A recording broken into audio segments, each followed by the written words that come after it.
So one of my favorite things while traveling is just to watch the traffic. Why? Because it's like a silent language. No words, just movements, decisions, reactions. And the best thing about it is that for most countries, it's different. So let's take New York City, for example. When I went there, I jumped into a cab, yellow taxis, waving aggressively, honking constantly, drivers making decisions in split seconds. Well, it's fast, it's efficient, and it's very direct. If you hesitate, you will lose. Now, put that in contrast with Austria, where I do come from. Everything is very structured, very rule-based. You stay in your lane, you follow the signs, and you trust that the system works. And it works because everybody knows that you have to follow the rules. So following the rules is not only expected, but it's also part of the culture in Austria. And I have the feeling when I arrived here in the UK that it's similar.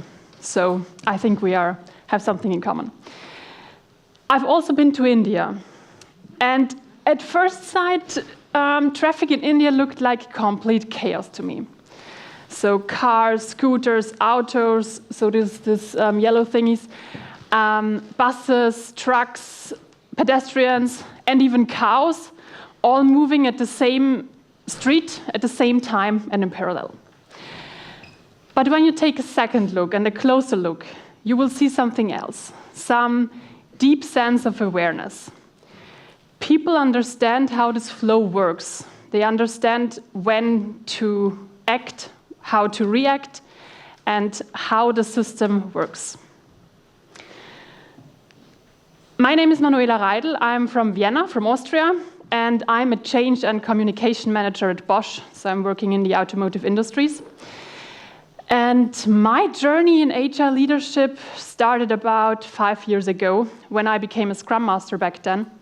And I was a Scrum Master until like 2 months ago. So I really embraced this journey. I stumbled a lot of times, and I learned even more. And during those past years, I've worked together with globally distributed teams, with team members from Germany, from India, from Vietnam, from France, from Romania, from Austria. Did I mention India? Several countries, different cultures, different nations, and for sure different people. So let's just say I've got some stories to tell. But what has now all this teamwork and collaboration stuff to do with traffic? Well, the way how people drive is a reflection of how they interact, how they communicate, and how they make decisions. So bringing people from all over the world together to work on one project is similar to putting the New Yorker, the Austrian person, and the Indian person at the same intersection. What could possibly go wrong? Well, these are those, wait, was that now something weird, or was it maybe only culture moments? I'm pretty sure some of you have something in mind. And these moments are gold. They are not just weird, probably they are, but not just. They are also teachable. They become teachable once we understand the patterns underneath it. And this is what we're going to explore today.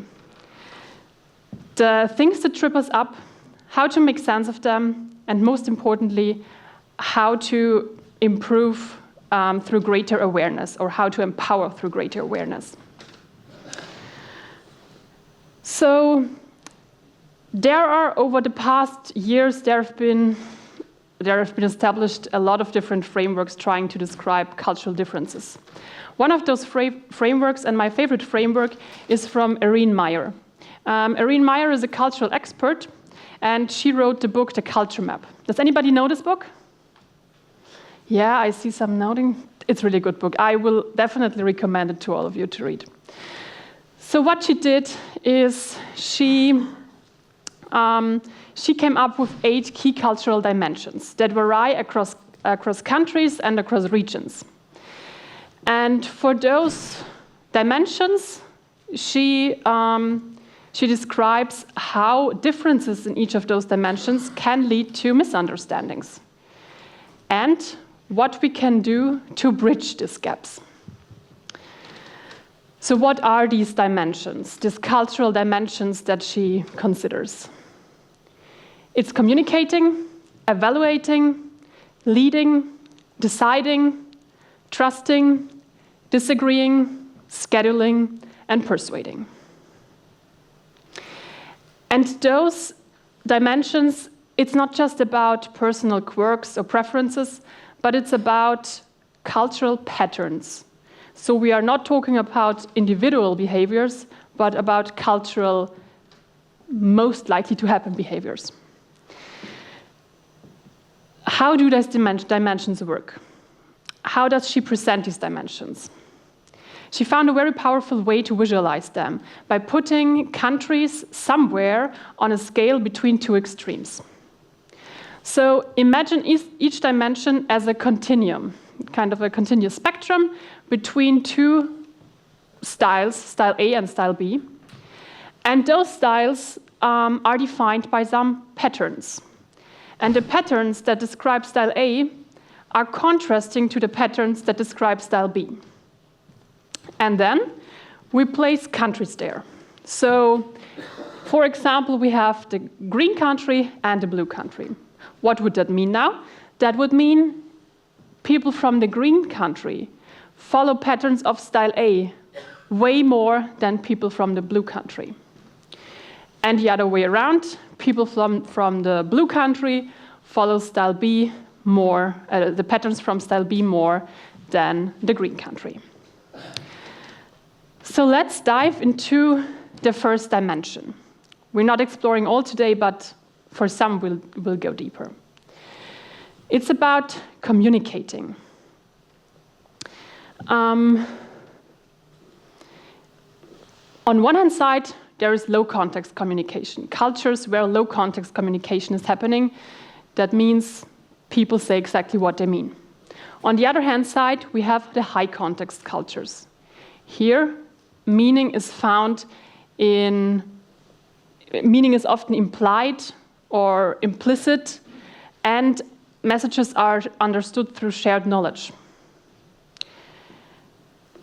One thing is also important to say.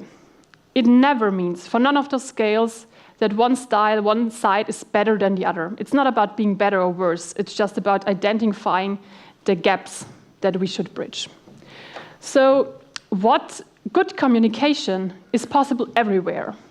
So the question is, what is good communication on the low context side? Good communication in low context cultures is simple, precise, clear. Messages here are understood and received as they are. No guesswork. Just plain information. It's said what is thought, and it's understood what is said. Also, it's appreciated to repeat what was already said in case it helps to clarify the understanding. On the other side, in high context cultures, good communication is sophisticated, nuanced, layered, not so straightforward, and messages are both spoken and read between the lines. Well, so let me try to make the scale feel real with an example. Just some months ago, a colleague texted me via chat, "Hey, tomorrow is my 3rd wedding anniversary." For sure, the nice person that I am, I replied, "Okay." I replied, "Oh wow, congratulations to you and your wife."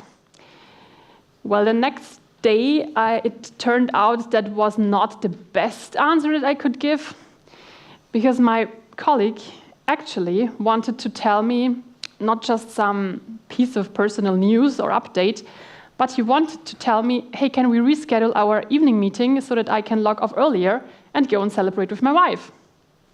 Well, I didn't get that.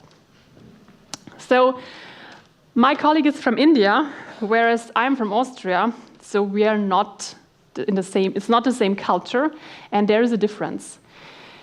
If my colleague would have probably also been from Austria, probably he would have, most likely, he would have told it in a more direct way.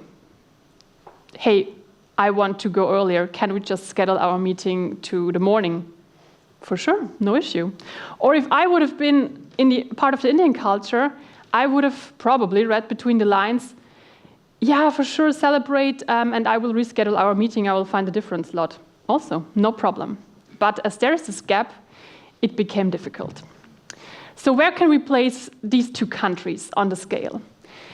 India is compared to Austria way more on the high context side, whereas Austria is more on the low context side.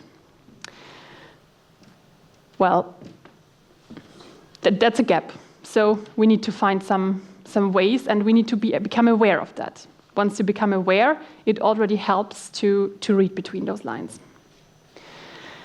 Let's add some more countries to that scale to get a fuller picture here. On the very low context side, we have the US. So probably, if my colleague would have been from the US, then he would not have told me about the wedding, but I would just have found a meeting cancellation in my inbox. And I would have known. Maybe I would have been confused, but I would have known. Then we have Germany, the UK, Austria, Belgium, a bit more closer together. That's already a big step from the US to the middle. But still kind of direct. And when we then come more to the high context cultures, France, Romania, India, Vietnam, here reading between the lines becomes more and more important. When these differences in communication already lead to such misunderstandings, it will get even more interesting when thinking about feedback. Have you ever received feedback that felt way too direct? Or maybe some feedback that was so vague that you weren't even sure whether it's positive or negative? Both can happen. So we here have direct negative feedback and indirect negative feedback. And it's about, so this evaluating scale comes in handy when we're talking about the negative aspects of feedback. Positive feedback is simple, but negative feedback becomes interesting. So what does proper direct negative feedback look like? It's blunt and honest. Negative messages stand on their own. There is no need to sugarcoat them. So sugarcoating is seen as confusing. You don't do that. And you can give criticism to an individual in front of a group. Never, ever do that the further you get on this side. Never do, in indirect negative feedback cultures, give feedback to negative feedback to an individual in front of a group. This is seen as embarrassing and way too blunt, so you never do that. I also wouldn't do it in the middle. It starts quite early, I think, that you don't do that. So, indirect negative feedback, how does this work? It's softly, it's subtly, it's diplomatically, and this direct negative feedback is seen as impolite and way too harsh. You don't do that. So you use positive messages to wrap around the negative ones, to soften it. Yeah. Also here I will tell you a story, or I will tell you two stories. Once I started collaborating with Vietnam, there were two Vietnamese colleagues that joined my team, and they also had a reporting manager in Vietnam itself. So I kind of also had to get in touch with him. And he was new to the company also.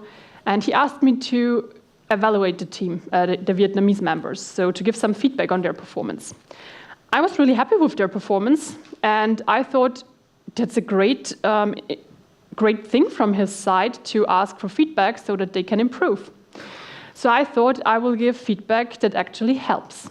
So I for sure told, or it was a questionnaire, I didn't tell it, but I wrote it down.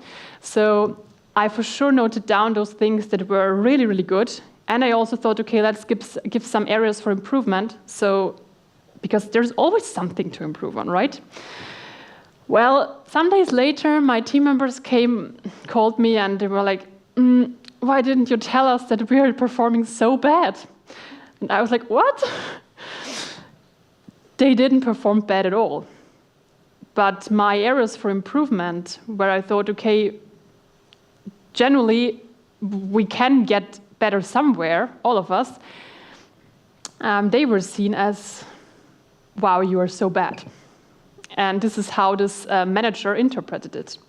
So we for sure then had a call all together with the manager. We could clarify everything, and also the manager and me, we got the same understanding of how different our ways of providing feedback, critical feedback is, and what I was actually intended to say, and what he understood from what I noted down. So also here a big difference. And we can, now it's not working anymore, okay. And we can see that Austria is way more on the, it's way more on the direct negative feedback side than Vietnam is. So that fits also with my experience. I have another example.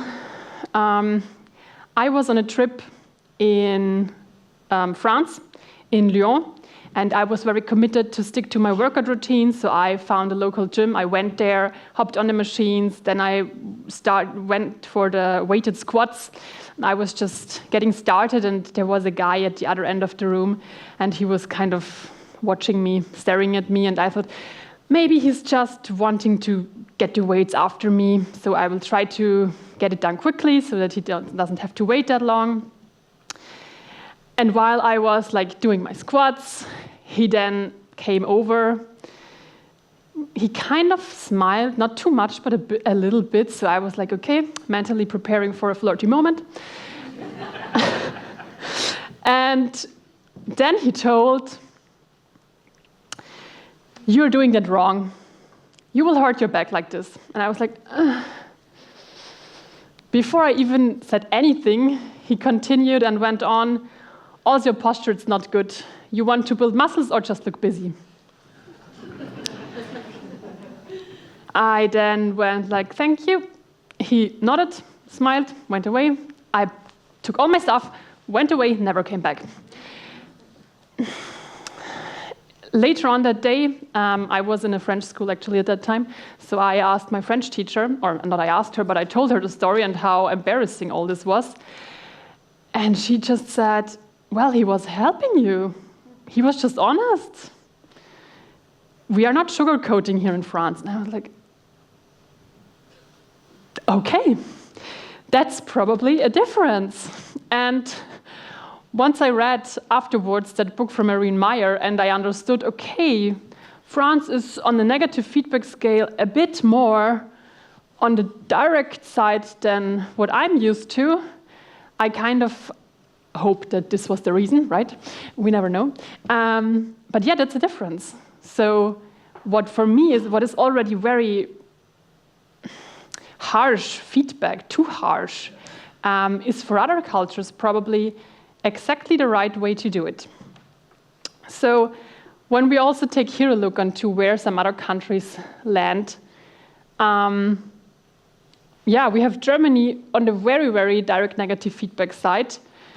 We find the UK on the more on the indirect negative feedback side. So in case you want to give some negative feedback to someone from Germany,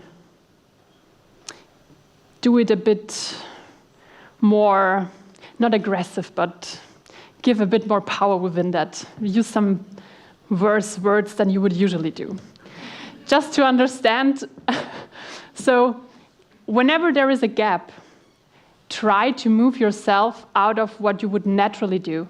do a bit more of this other side to get into the direction of the other person.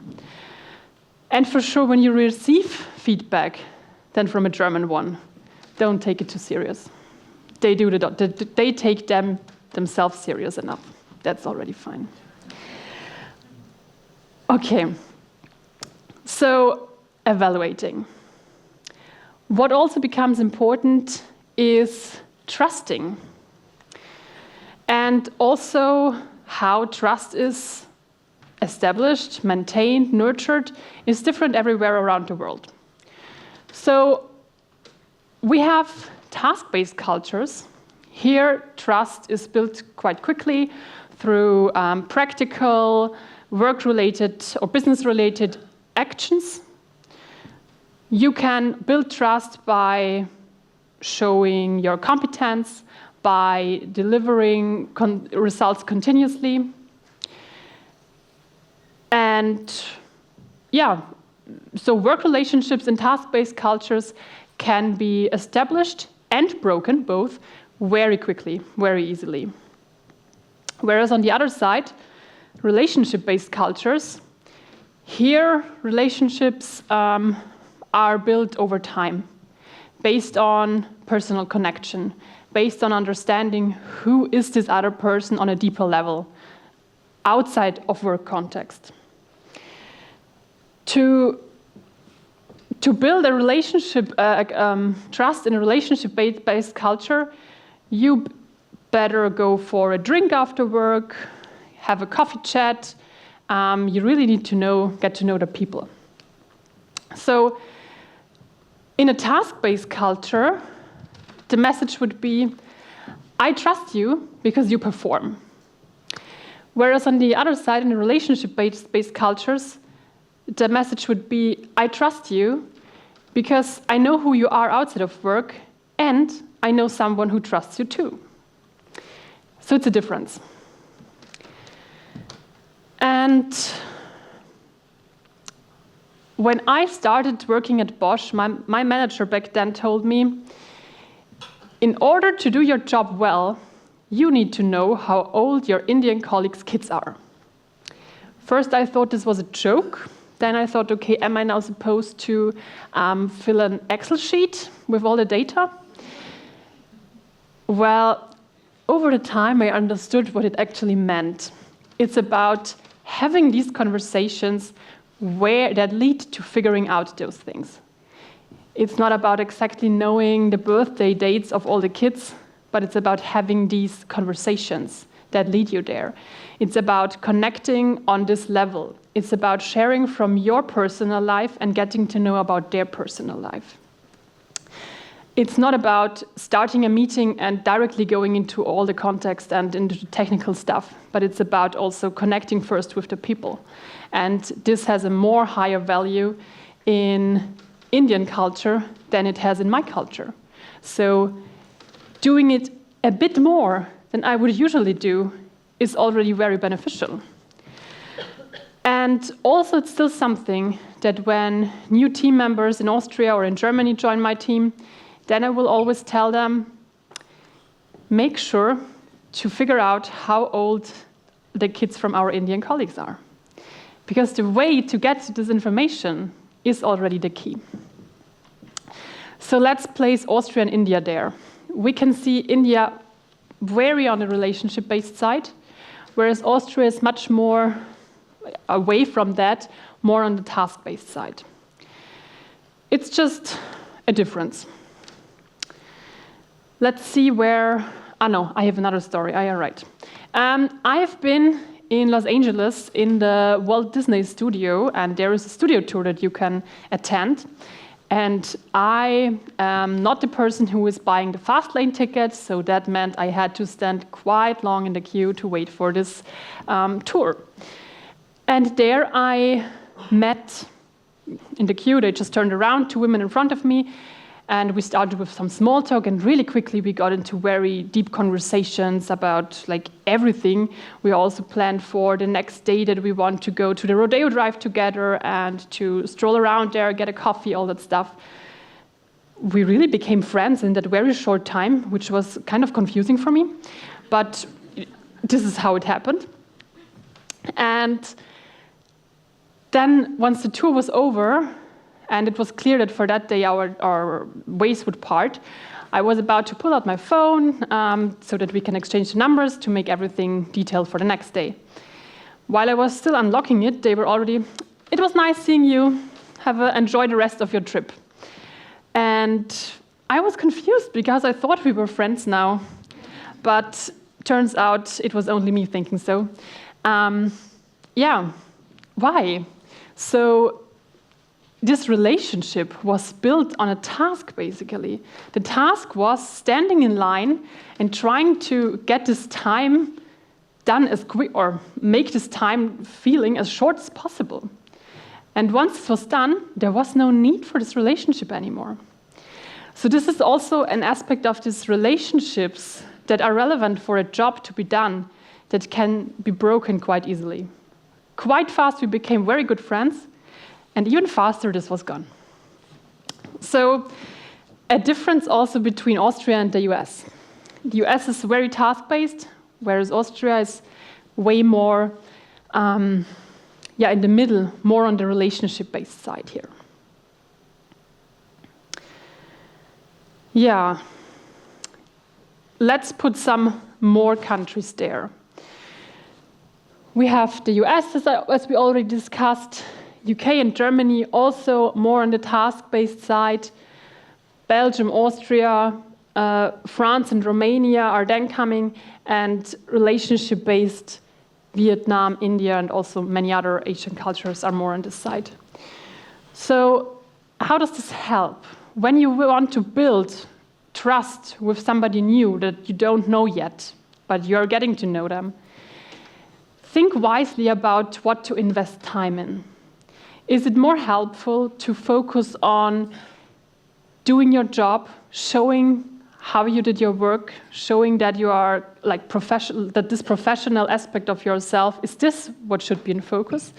Or is it worth spending more minutes in a coffee break or over a coffee to get to know your new colleague on a personal level? In the end, both is required somewhere, and the beer after work is always the right option. But think about what probably would help you more in the specific situation.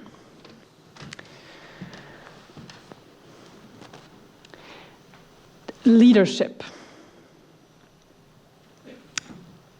We all know leadership, so there must be someone who sets the direction, who guides, kind of. And still, it's different all over the world. So definition of what is a good leader is not the same everywhere. On this dimension, we have egalitarian leadership and hierarchical leadership as the two contrasting styles. So what does a good leader in egalitarian leadership look like? First of all, the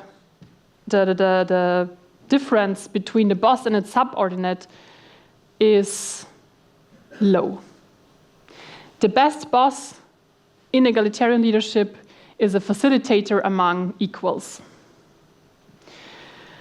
Organizational hierarchies are very flat. And communication can also skip hierarchical lines. That's totally fine in egalitarian leadership. Feedback flows into all directions. It flows from the boss to the subordinates, and from the subordinates also back to the boss. This is different in hierarchical leadership. The more hierarchical leadership gets, the more bigger this distance between a boss and its subordinates gets. The best boss here is a strong kind of director, dictator who leads from the front. Organizational hierarchies are multi-layered, they are fixed, and the status that you have is very important. Also, communication the flow of communication needs to follow the hierarchical lines. So you can't just go to someone who is 2 levels above you and just talk with them. You need first to get to the level above you, then they can take it away, and so on and so on. Also, in hierarchical leadership, leaders or bosses, managers, are expected to maintain authority, whereas the subordinates are expected to follow the order that is given to them. I also have an example for that.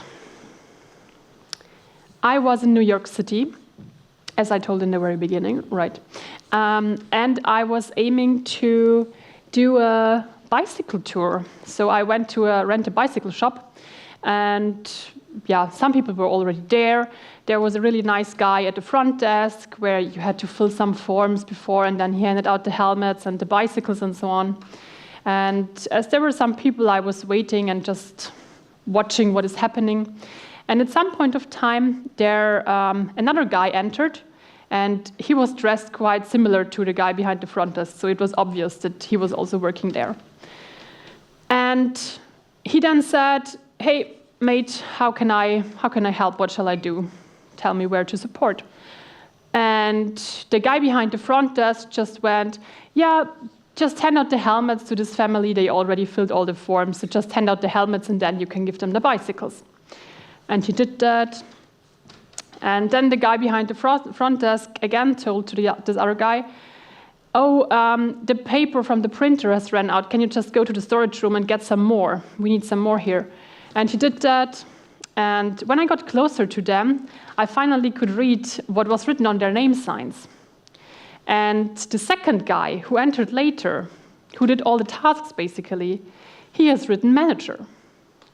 And that was the moment where I was surprised, because from my understanding, he was taking all the tasks that were told to him and just fulfilling the tasks that who I thought would have probably been the manager gave to him.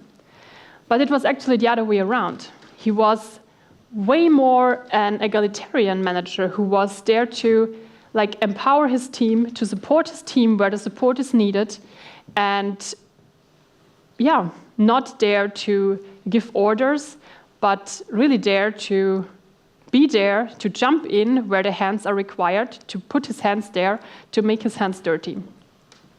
So my understanding or my expectations towards this leadership and what the leadership that they live there also fits to where we can place Austria and the US.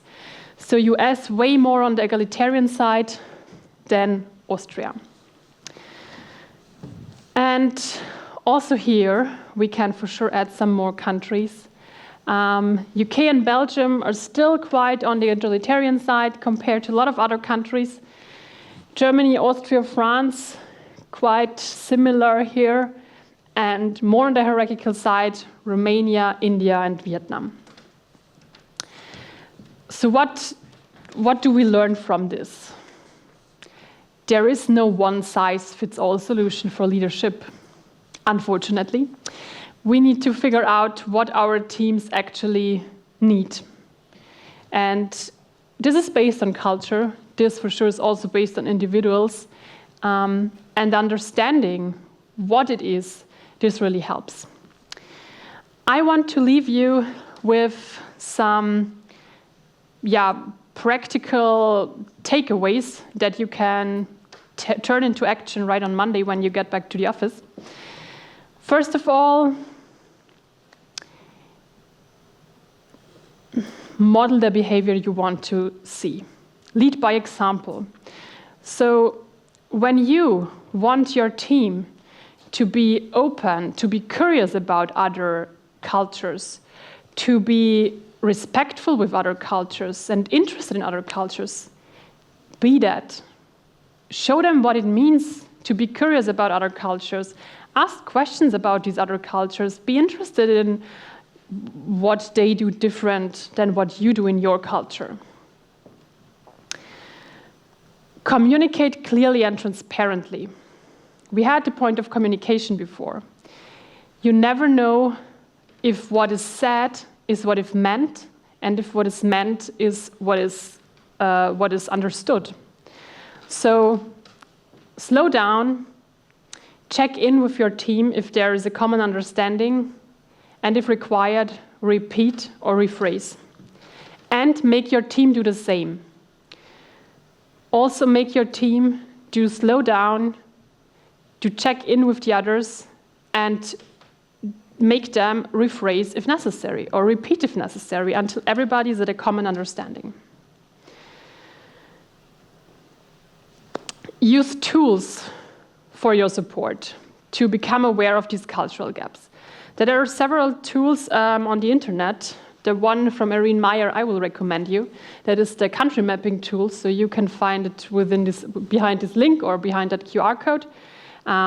And all that you do is you enter the countries that you're interested in, and you will end up with such a map. Basically also what we discussed all the time before. So you can get an understanding of where the different cultures within your team are on that scales, and where are the gaps. So it helps to identify those areas, so those dimensions, where you could probably expect the biggest gaps, and where you need to build the longest bridges.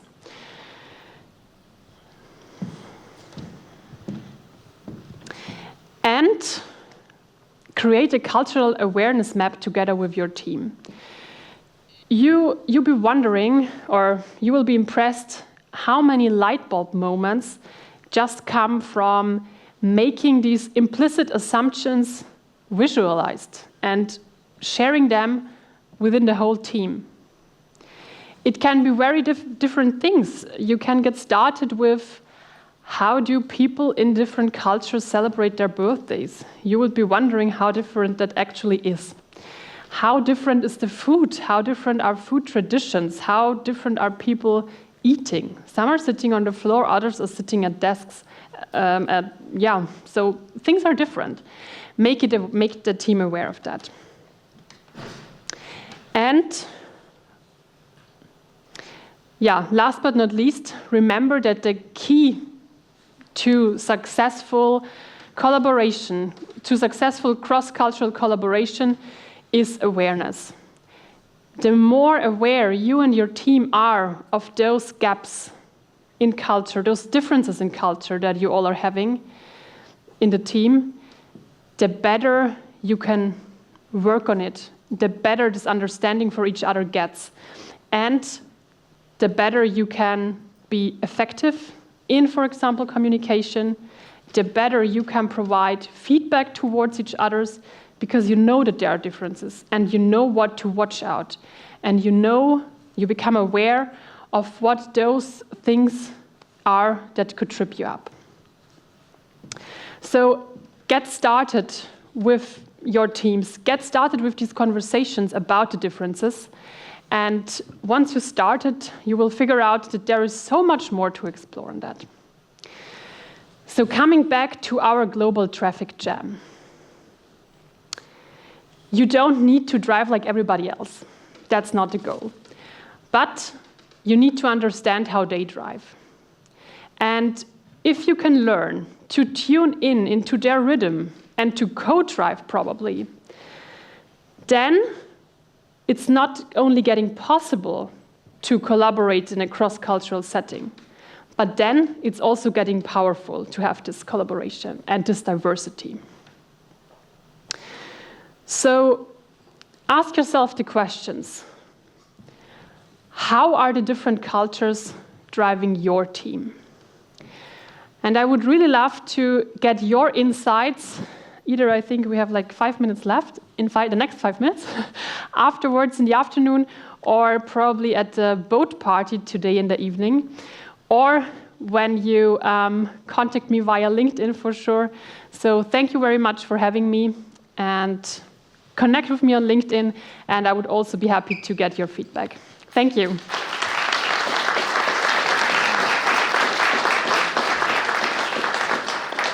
Thank you very much, Manuela. So, we have 5 minutes for questions. Who would love to jump in with their... Yeah, brilliant.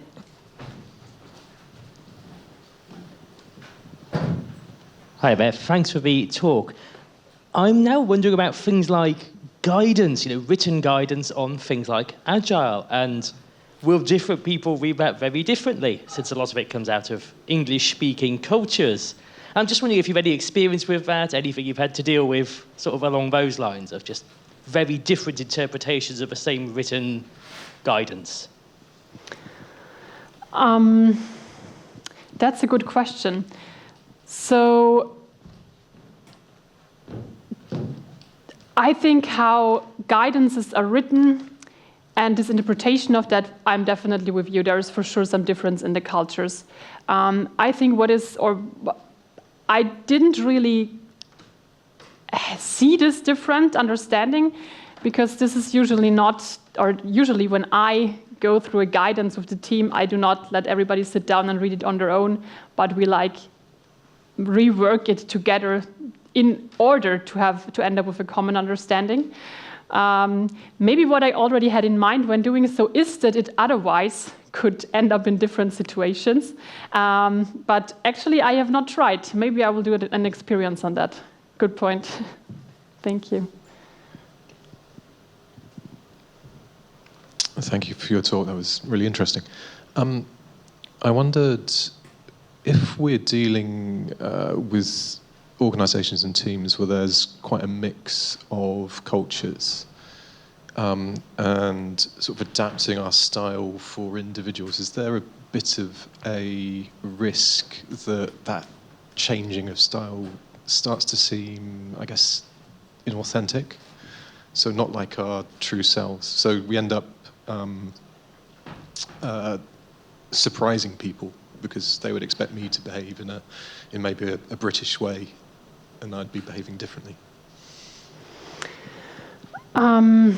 I think definitely surprises are there, and this is just one aspect of diversity, right? So I think this diversity and understanding more of how others act will always end up with some surprises.